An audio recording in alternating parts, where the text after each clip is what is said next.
Hi, this is Mike Comerford from Gloucester, Massachusetts, and I am. This is a. I have gone now through Maine from Bar Harbor down here through New Hampshire, the 20 some miles of New Hampshire, and have had an incredible time. It has been incredible. These are updates.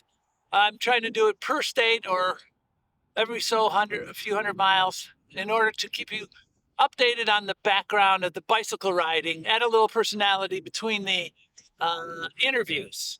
And so I'll leave out the Massachusetts parts and just the Maine and New Hampshire parts of this first update. And I'm reading off my cell phone here. So the beginning of the ride started with I have published a book called Beast of Main Street. It's the first of the story cycle series, and it's about bicycling along Route 66 for amazing COVID stories.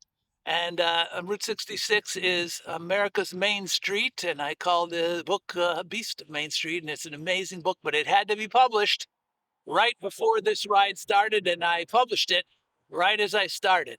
So, with a newly published book out in less than a few days, I left Bar Harbor through Acadia National Park and quite hilly.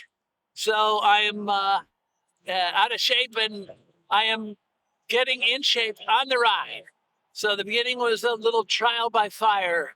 And the first night was November 1st. And that's the Mexican Day of the Dead. That was right after Halloween.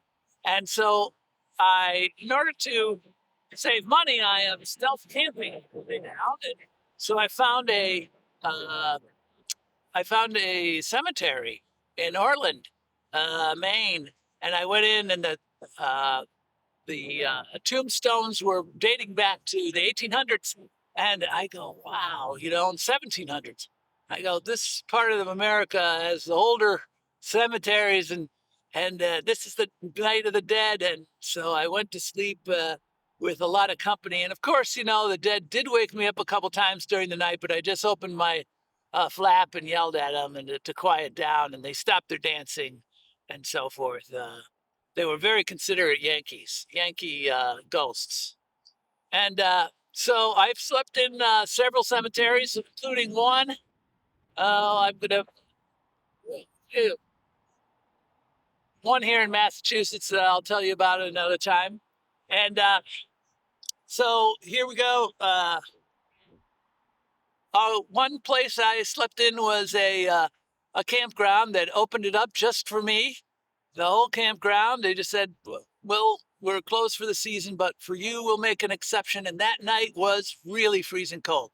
So in November in Maine, we can really expect really bad weather, cold weather, wind and rain and snow. And so far, we've been getting 70s, which are record days.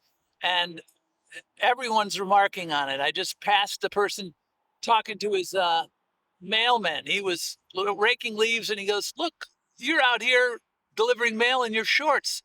Can you believe it's November?" So the lateness of winter this year has really been a factor. And also, we had, when I got down to New Hampshire, uh, I was coming up on Hurricane Nicole, which hit hard in Florida and came up the coast and was still 40-mile-an-hour gusts coming up here with 2 or 3 inches of rain, but it mostly missed me. But on that day, the night before it was supposed to hit, I I got a flat tire. I realized it and hobbled my way over to a hotel. I just didn't want to camp out during a hurricane night. There could be flash floods. You don't know. Uh, but I went to the hotel and I looked for my wallet, and it had fallen out somewhere on the road.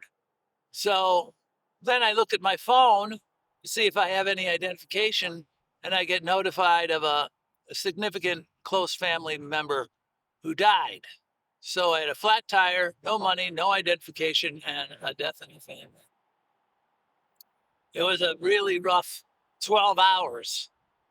The next day, everything turned around. Not everything, but a lot of it turned around. The Salisbury Police Department called up and said, "We've got your wallet with all the credit cards and identification inside." I got a call from my sister saying that there will be no services for my family member. I do not have to fly back, uh, which I couldn't have done without an identification. But I had identification now, and I got my bike fixed. So I rode happily into Massachusetts, and actually I lost it on the border of Massachusetts. Um, let's see here, and oh yeah, in Maine, I had a guy flag me down from the side of the road. He had his girlfriend uh, pull over to the side of the road, pull over to the side of the road, pull over to the side of the road. That guy's got this tell me a story on the back of his bike. I gotta talk to him.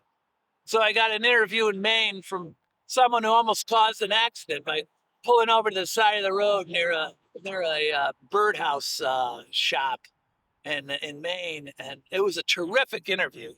Uh, then let's see what else we had in Portland, Maine. We had a fisherman, we had an artist, we had a clerk at a small town grocery store, and of course we had the president of the College of the Atlantic, and numerous others.